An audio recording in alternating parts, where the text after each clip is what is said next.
ان لمحات شہید میں بیک وقت میرے ذہن میں دو ایسے امور کا تصور گردش کر رہا ہے جن میں ظاہری طور پر تو زمانے کا بہت بڑا بہت ہے، لیکن منشا و مدعا دونوں کا ایک ہی ہے۔ ان میں سے پہلے نمبر پر تو میدان کرب و بلا کا وہ میدان انتظار ہے جس میں دین کو بچانے کے لیے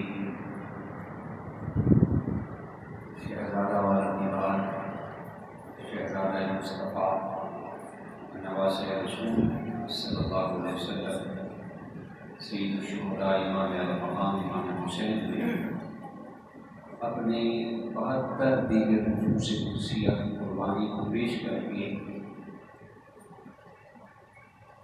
دین کو قید قیامت تک کے لیے کامیاب فرمایا۔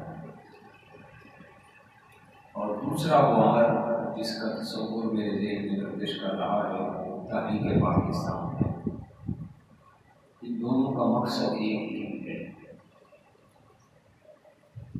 امام علی مقام نے اپنا سب کچھ دین کے لیے قربان کیا اور تحریک پاکستان کے وقت جن لوگوں نے اپنی قربانیاں پیش کی ان کے پیش نظر بھی یہی مجمع نظر تھا اور یہی وہ کاز تھا جس کی وجہ سے 1.5 کروڑ کے لگ بھگ لوگوں نے بر صغیر مشترکہ متحدہ ہندوستان سے ہجرت کی اور پاکستان کا رخت سفر باندھا۔ شاید یہ آپ کے لیے نئی بات ہو، سیدنا آدم علیہ السلام سے لے کر اس وقت تک جو سب سے بڑی ہجرت گردانی جاتی ہے وہ تقسیم ہند کے وقت کی ہجرت ہے۔ جب ہند تقسیم ہوا اس وقت 1.5 کروڑ کے لگ بھگ لوگوں نے ہجرت کی، انڈیا کو خیرآباد کہہ کے پاکستان کا رخ کیا۔ اور آپ جانتے ہیں کہ پاکستان اللہ کا یہی نام ہے اور رسول کائنات صلی اللہ علیہ وسلم کی نظر شفقت کا ثمر ہے اور پاکستان قائد اعظم کی جہد مسلسل کا نتیجہ ہے۔ اور پاکستان شاعر مشرق قلندر لاہوری حضور سیدی ڈاکٹر علامہ محمد اقبال رحمہ اللہ کی خوابوں کی تعبیر ہے۔ اور سب سے بڑی بات کہ پاکستان اولیاء اللہ کا فیضان ہے۔ آپ کسی ملک کو بھی لیں، ہر ملک کی جغرافیائی حدیں پہلے ہوتی ہیں، نزدیکی بعد میں ہوتے ہیں، لیکن پاکستان کو واحد ملک ہے، اس کا نظریہ پہلے ہے، اس کی جغرافیائی وجود کے لیے تگ و دو محنت جو مسلسل بعد بھی کی ہے۔ ریاست مدینہ کے بعد پاکستان ہی وہ واحد خطہ نور ہے جو نظریے کی بنیاد پر ہمارے وجود میں آیا، یا پھر اسرائیل ہے جو کفر کے نظریے کی بنیاد پر ہمارے وجود میں آیا۔ اگر اسلامی اخبار کے مطابق دیکھا جائے یا تو مملکت مدینہ ریاست مدینہ تھی جو اسلامی نقطۂ نظر کے اصول کے لیے ہمارے وجود میں آئی، اور دوسرا ریاست مدینہ کے بعد یہ خطہ نور ملک پاکستان ہی ہے جو نظریہ کی بنیاد پر ہمارے وجود میں آیا۔ اور وہ نظریہ کیا تھا؟ وہ لا الہ الا اللہ محمد رسول اللہ صلی اللہ علیہ وسلم۔ اس کے شفقتوں اور ذل سایہ عاطفت اور اسی نعرہ کے سایہ میں یہ پاکستان پروان چڑھا۔ پاکستان تو اس وقت بن گیا تھا جب بر صغیر کے اندر پہلے آدمی نے کلمہ پڑھا۔ ہاں لیکن فرق یہ تھا کہ اس وقت پاکستان اس آدمی کی چار دیواری کے اندر معلوم تھا، لیکن بعد میں اتنا پھولا کہ معمورہ کائنات میں وسیع و عریض ملک کا نام و نشان رکھنے میں برقرار ہے۔ اور پاکستان آج کائنات عالم کے پہلو میں اپنی پہچان رکھتا ہے۔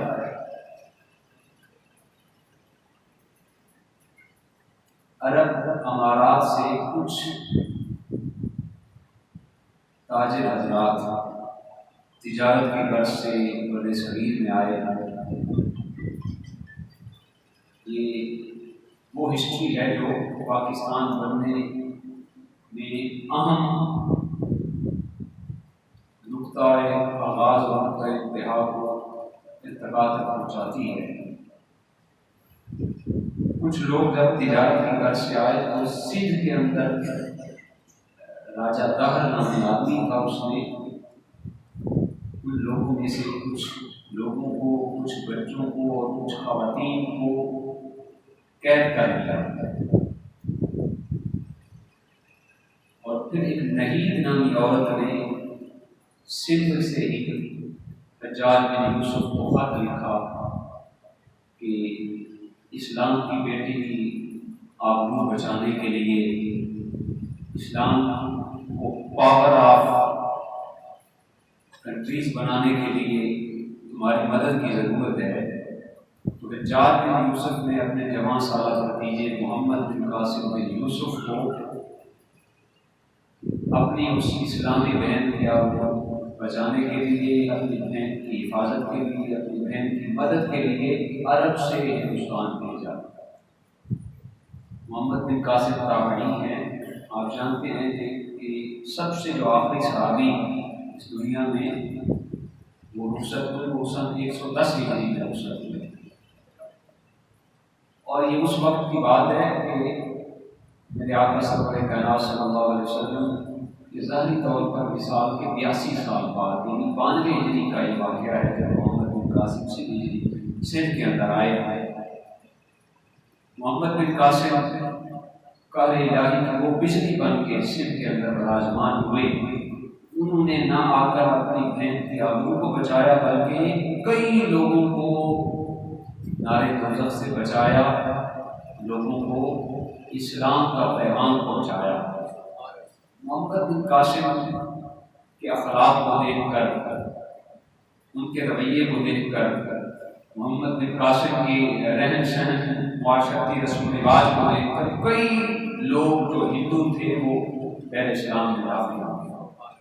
پھر بعد میں یہ تسلسل چلتا رہا، تاجروں کی مد میں علماء بھی اس ملک کے اندر آئے، صلحاء بھی آئے، بڑے بڑے کاریگر حضرات بھی آئے، اور خصوصی طور پر اولیاء کرام تاجروں کی مدد سے اس ملک میں آئے، اس خطۂ نور بر صغیر کے اندر آئے، اور پھر وہ اولیاء کرام اور شیخ اعظام بھی تھے جن کی تبلیغ کی بدولت اس خطۂ نور کو اسلام کا نور ملا۔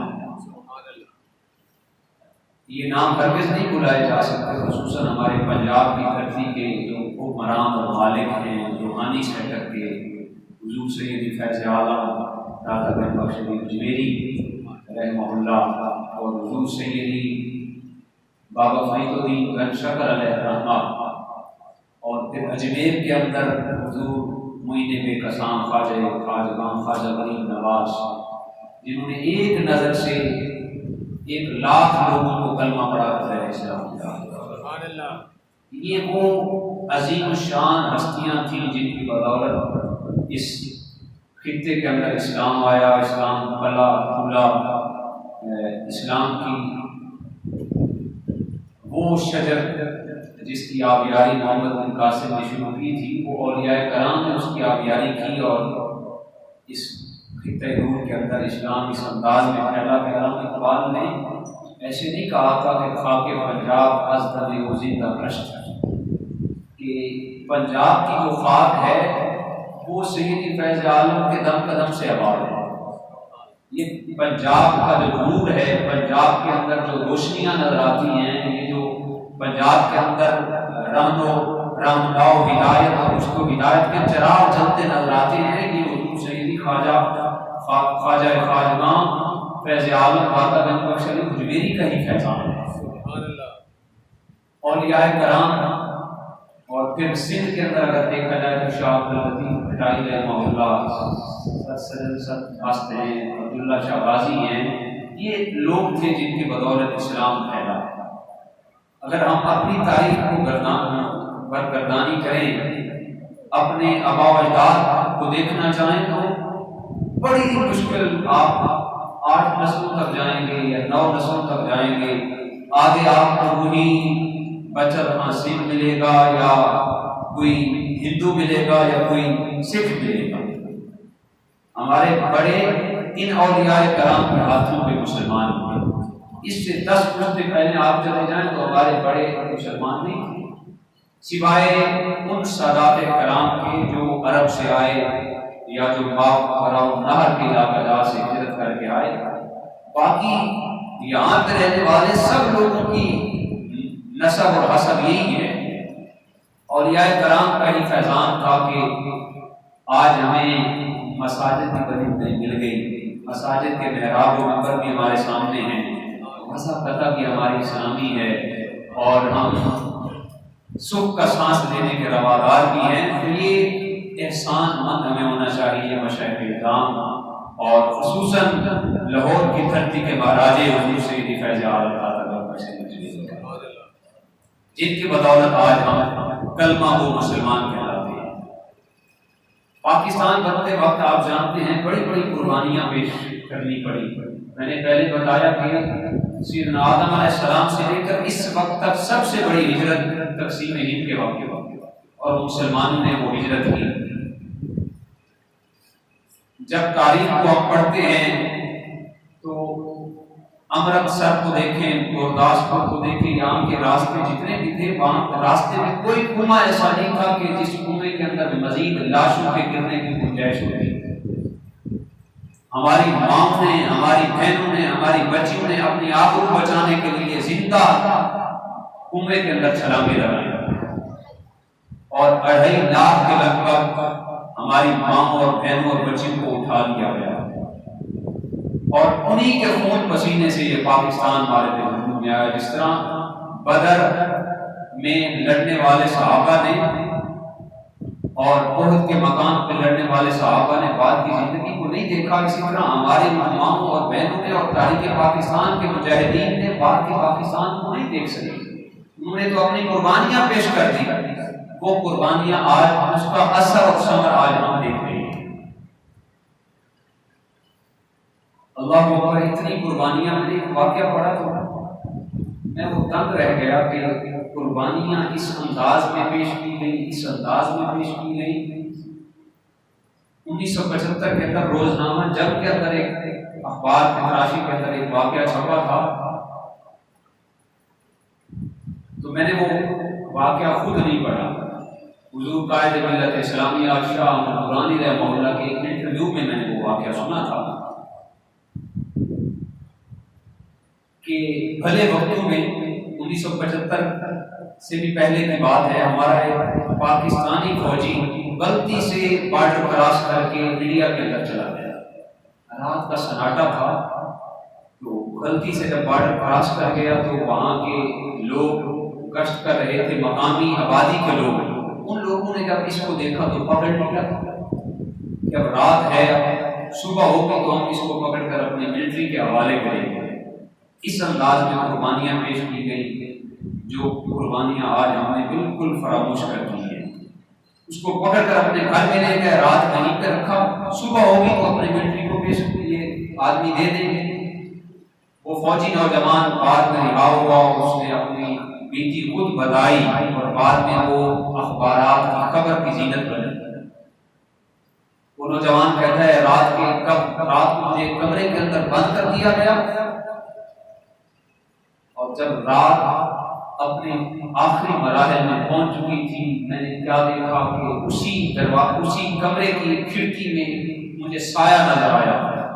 میں نے آنکھیں اٹھا کر دیکھا کہ ایک بڑھیا خاتون تھی جس کی آنکھوں سے خون نما آنسو کے قطرے ٹپک رہے تھے اور چہرے پہ جلال تھا، اور اس نے مجھے گھور کے کہا اے بدبخت، ہم نے تمہیں پاکستان اس وجہ سے بنا کے دیا تھا کہ تم پاکستان میں سمگلنگ کا کاروبار کرو۔ ان لوگوں نے یہ سمجھ لیا تھا یہ کچھ سمگلر ہے، صبح ہوگا تو ہم اپنے ملٹری کو پیش کریں گے۔ اس خاتون نے کہا ہم نے پاکستان اس وجہ سے تمہیں بنا کے دیا تھا کہ تم پاکستان کے اندر ٹھیکا مشتی فساد کرو، سمگلنگ کا کاروبار کرو۔ فوجی کہتا ہے میں اٹھا اور میں نے کہا بی بی دیکھو، پہلی بات تو یہ ہے میں کوئی سمگلر نہیں ہوں، میں فوجی ہوں، میں غلطی سے بارڈر کراس کر کے آ گیا ہوں، اور دوسری بات تم سکھوں نے ہمیں کب پاکستان بنا کے دے دیا؟ پاکستان بنتے وقت جو مسلمانوں نے قربانیاں پیش کی وہ تو لازوال داستان ہے جس کا کوئی ثانی نہیں ہے۔ ہندو ماؤں کی گود سے بچے اٹھاتے اور قربان پہ جا کر اوپر سے ٹپک کر نیچے مارتے اور بچے کا پیٹ پھٹ جاتا، ٹانگیں ٹوٹ جاتی، ماں اپنے اس بچے کو دیکھ کر ہائے ہائے واویلا نہیں کرتی تھی بلکہ کہتی تھی پاکستان کا مطلب کیا؟ صرف نعرے نہیں لگا سکتے آپ لوگ، پاکستان کا مطلب کیا؟ پاکستان کا مطلب کیا؟ آج صرف نعرے بچ گئے ہیں، ایسے پاکستان کھوکھلا ہو چکا ہے۔ جس کاج کے لیے جس مقصد کے لیے حاصل کیا گیا تھا وہ ماڈل بالکل ختم ہو چکا ہے۔ تو وہ قربانیاں اس وقت پیش کی گئی اور تم سکھوں نے کب پاکستان نے بنا کے دے دیا؟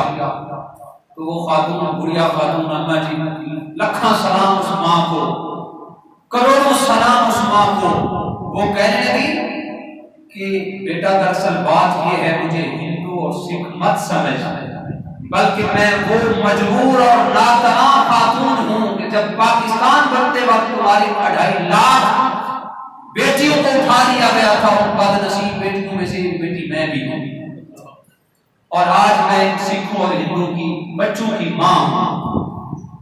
اگر تمہارا اس جگہ سے چھوٹ کر جانا کسی طریقے سے ممکن ہو تو جا کر یہ میرا پاکستان والوں کو پیغام دے دینا، اس پاکستان کو عام مت سمجھنا، اس کو معمولی مت سمجھنا، یہ پاکستان تو وہ عظیم خطہ نور ہے۔ وہ ماں کہنے لگی یہ پاکستان کے لوگوں کو جا کر یہ بات بتا دینا کہ پاکستان کو اگر عربی میں یا فارسی میں دیکھا جائے تو اس کا مطلب ہی مدینہ پاک بنتا ہے، اور لوگوں کو جا کر بتا دینا کہ پاکستان کو ہلکا مت سمجھنا، معمولی مت سمجھنا۔ آج بھی اگر میرے بچوں کو بخار ہوتا ہے تو میں پاکستان کے نام قدم کرتی ہوں، اللہ شفا عطا فرما دیتا ہے۔ پاکستان کے نام قدم کرتی ہوں، اللہ شفا عطا فرما دیتا ہے۔ اور پھر نام سے شفا کیسے نہ آئے؟ میرے مصطفیٰ جان عالم صلی اللہ علیہ وسلم نے بھی فرمایا، بخاری اور مسلم کی متفق حدیث پاک، حضور علیہ السلام نے جس خطہ روح کی خوشبو کو سب سے زیادہ محسوس کیا وہ ارض ہند کی خوشبو ہے، اطیب الريح فی الارض الہند۔ حضور علیہ السلام نے فرمایا جس خطہ روح کی زمین کی خوشبو مجھے سب سے زیادہ پسند ہے وہ ہند کی خوشبو ہے۔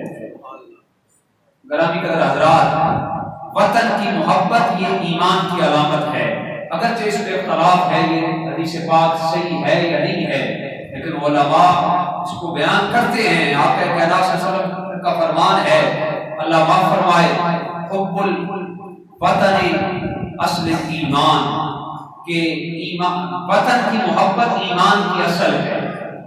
وطن کی محبت کیا ہے جی؟ ایمان کی اصل ہے۔ میرے آقا سرور کائنات صلی اللہ علیہ وسلم آج جب 14 اگست کل، آج 13 ہے، 14 اگست کل ہوگی، اور آپ جانتے ہیں کہ اس سال ہم 74واں یوم آزادی منا رہے ہیں۔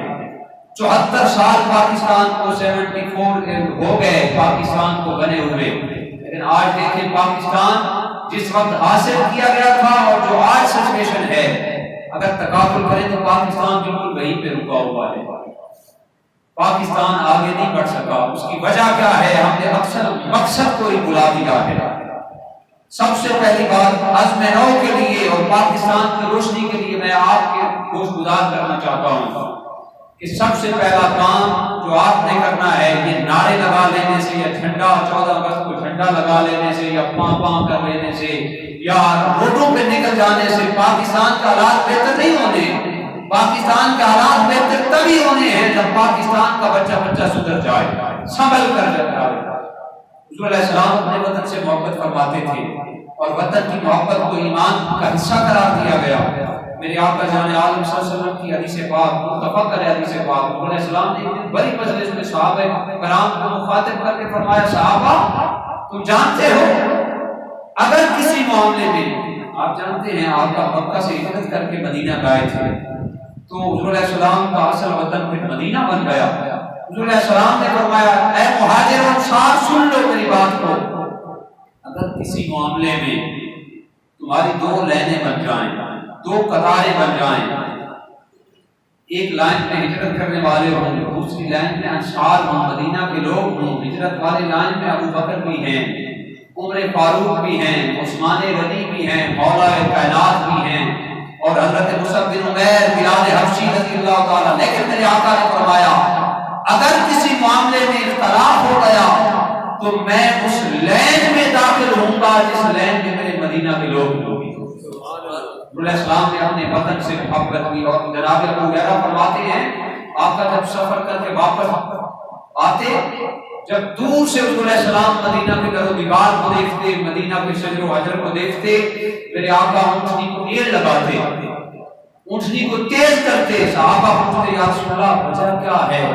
پہلے تو آپ آرام سے آ رہے تھے, جو بھی قریب آئے سرحد پہ آئے اونٹنی کو ایڑ لگا دی, سبیڑ لگا دی. میرے آقا فرماتے صحابہ دیکھ نہیں رہے میرے مدینہ قریب آ گیا, مدینہ قریب آ گیا ہے. حضور علیہ السلام نے اپنے وطن سے محبت کی. سب سے پہلے آپ کو اپنے وطن سے محبت کرنا ہوگا, یہ پہلی بات. اور دوسرے نمبر پر لیکن ہمارا معاملہ بالکل الٹ ہے.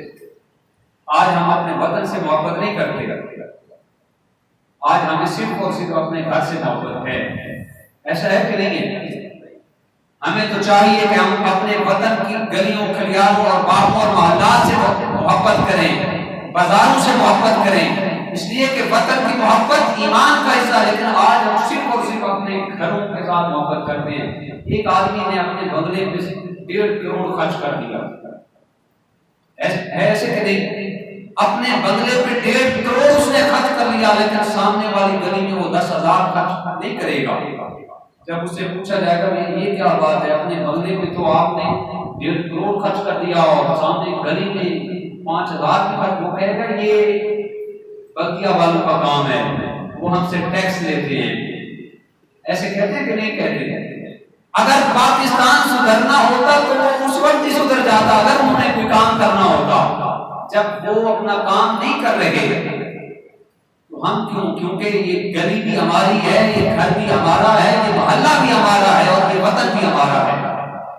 اور جن کو آج سب سے پہلی بات تو یہ ہے, ہم رونا کیا روئے, ہم آج لوگوں سے لگاتے ہیں کہ ہماری گلی ٹھیک کریں گے, ہمارا محلہ ٹھیک کریں گے. جن کو ہم ووٹ دیتے ہیں دراصل وہ اس ملک کے باشندے ہی نہیں ہوتے, ان کا کاروبار باہر ہوتا ہے, ان کی اولاد کی پڑھائی بھی باہر ہوتی ہے. جن کا یہاں پہ گھر نہیں ہے وہ اس ملک کی کیسے سوچے گا؟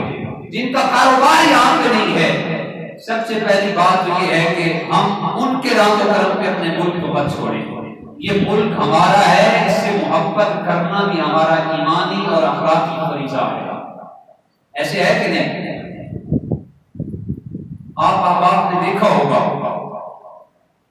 کہ کیونکہ آپ سوشل آدمی ہیں, سوشل رکھ رکھاؤ برتاؤ کرنے والے ہیں, اگر کسی کے گھر میں چلے جائیں, کسی کے گھر میں بیٹی ہو تو بیٹی کا رشتہ لینے کے لیے جائیں تو محلے والے کوئی جو دیکھنے آتے ہیں وہ یہی کہتے ہیں کہ آپ کا گھر بھی اچھا ہے. بیٹوں والوں کو بیٹی والے کہتے ہیں آپ کا گھر بھی اچھا ہے, کاروبار بھی اچھا ہے, بچہ بھی اچھا ہے, لیکن جس محلے میں آپ رہتے ہیں نا وہ محلہ اچھا نہیں ہے, لہٰذا اس وجہ سے ہم بیٹی نہیں دی. ایسے ہوتا ہے کہ نہیں ہوتا؟ جو کمنٹس پاس کیے جاتے ہیں ان میں سے ایک کمنٹس یہ بھی ہوتا ہے کہ جس محلے میں آپ رہتے ہیں فلاں چوک میں بھی گندگی ہے, فلاں چوک میں بھی کوڑا کرکٹ پڑا ہوا ہے, فلاں چوک بھی ایسا ہے, فلاں چوک بھی ایسا ہے, لہٰذا وہ محلہ صاف نہیں ہے, تو لہذا ہم یہ رشتہ کرنے کے قائل نہیں ہیں, آرزومند نہیں ہیں. بدقسمتی سے آج وہ جو جس جگہ پہ جس چوک میں کوڑا کرکٹ پڑا ہوتا ہے، دراصل وہاں کے رہنے والے لوگوں کی ذہنیت کی وہ چوک عکاسی کر رہا ہوتا ہے۔ اصل تعلیم یہ نہیں ہے کہ بندہ بال بڑے رکھ لے اور چوک میں کھڑا ہو جائے اور کہے کہ اس محلہ کے لوگ پڑھے لکھے نہیں ہیں، یہ گندگی پڑی ہوئی ہے، یہ گندگی۔ اصل تعلیم تو یہ ہے کہ انسان کو داغنا پکڑے اور اپنی گلی کو خود صاف کرے۔ جب بلدیہ والے اپنا کام نہیں کر رہے، اصل کام تو ان کا تھا۔ ہمارے جو سیاسی لیڈر ہیں جب وہ کام نہیں کر رہے، ہماری گورنمنٹ جب کام نہیں کر رہی، تو کیا ہم بھی کام کرنا چھوڑ دیں؟ دیکھیں کہتے ہیں کہ فلاں آج سوشل میڈیا پہ بڑے بڑے جب الیکشن کا وقت آتا ہے تو کہا جاتا ہے کہ فلاں انہوں نے بھی اپنے علاقے کو صاف نہیں کروایا، فلاں نے بھی نہیں کروایا، فلاں نے بھی نہیں کروایا۔ اگر بلدیہ نے نہیں کروایا، سیاستدانوں نے نہیں کروایا، تو سوال یہ بنتا ہے اگر انہوں نے نہیں کروایا تو کوڑا ڈالا کس نے؟ اس جگہ پہ کوڑا کس نے ڈالا ہے؟ جو بندہ اپنے گھر کے برانڈڈ چیز خریدنے کے لیے 4 گلیاں آگے جا سکتا ہے، کیا اسے نہیں پتا کہ کوڑا فلاں جگہ پہ رکھا جائے گا؟ وہاں تو کوڑا نہیں پھینک سکتا۔ پھینک سکتا ہے، بالکل پھینک سکتا ہے۔ گرامی حضرات، اگر 1500 سال پہلے نور اسلام کی تربیت دیکھیں، وطن کی محبت اور وطن کی صفائی کے حوالے سے میرے آقا کا فرمان امام غزالی نے تفسیر کبیر کے اندر اس کو لکھا۔ حضور علیہ السلام نے فرمایا کل قیامت کا دن ہوگا، ایک آدمی کے نام اعمال میں کوئی نیک عمل نہیں ہوگا، اللہ اس کے لیے جنت کا فیصلہ فرما دے گا۔ وہ آدمی شرمندہ ہو جائے گا کہ کہاں میں گنہگار اور کہاں رب کریم کا کرم و عطا۔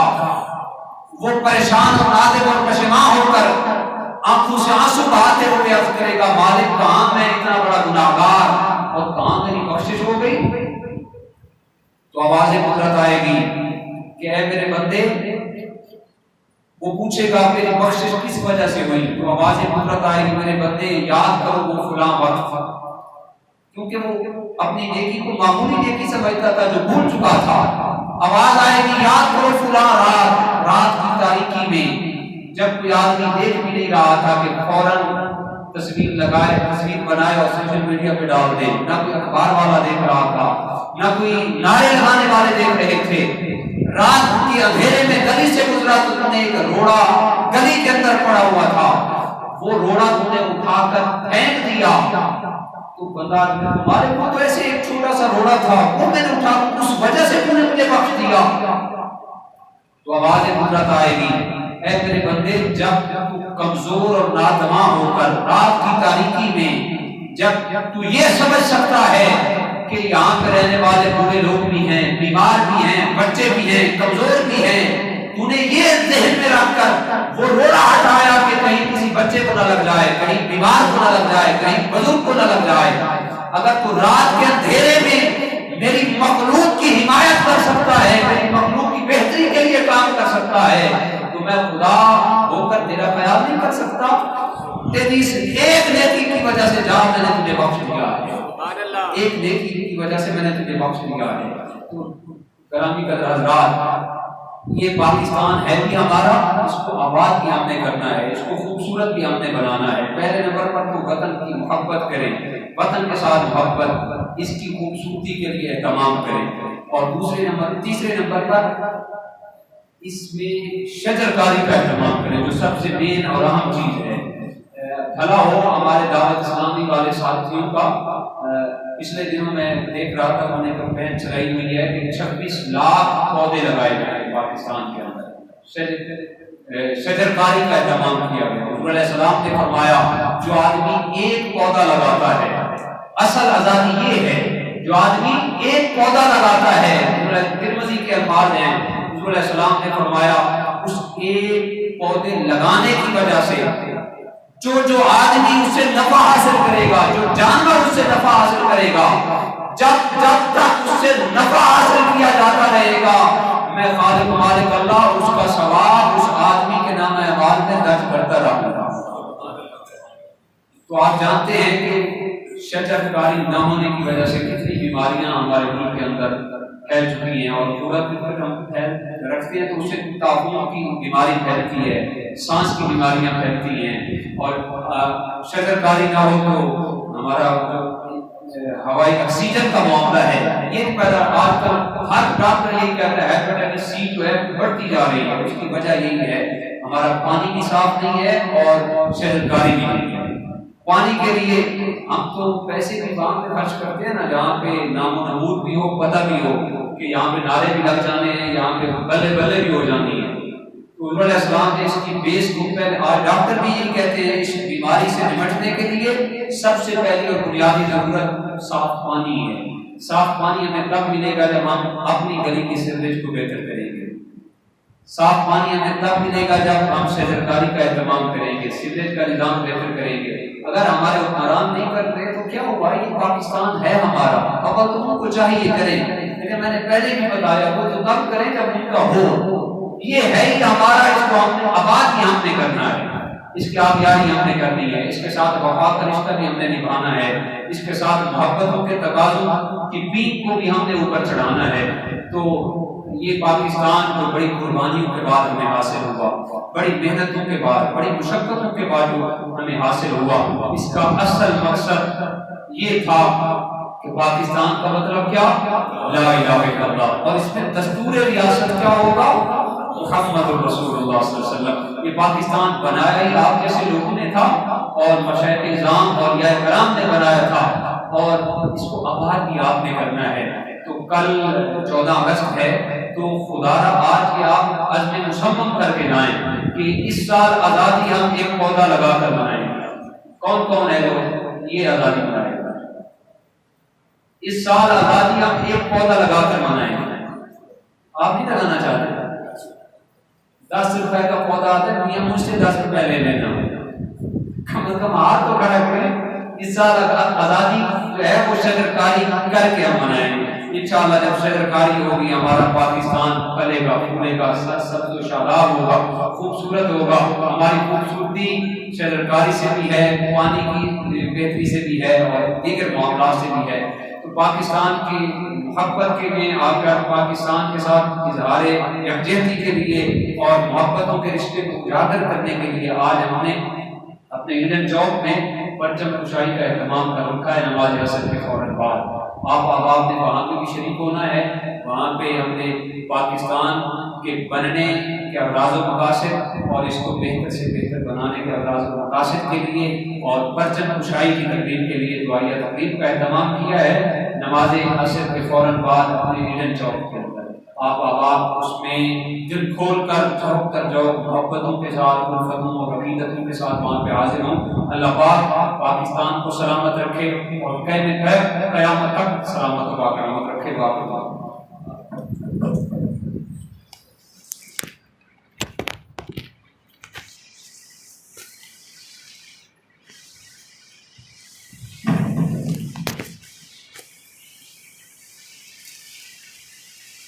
دیکھیے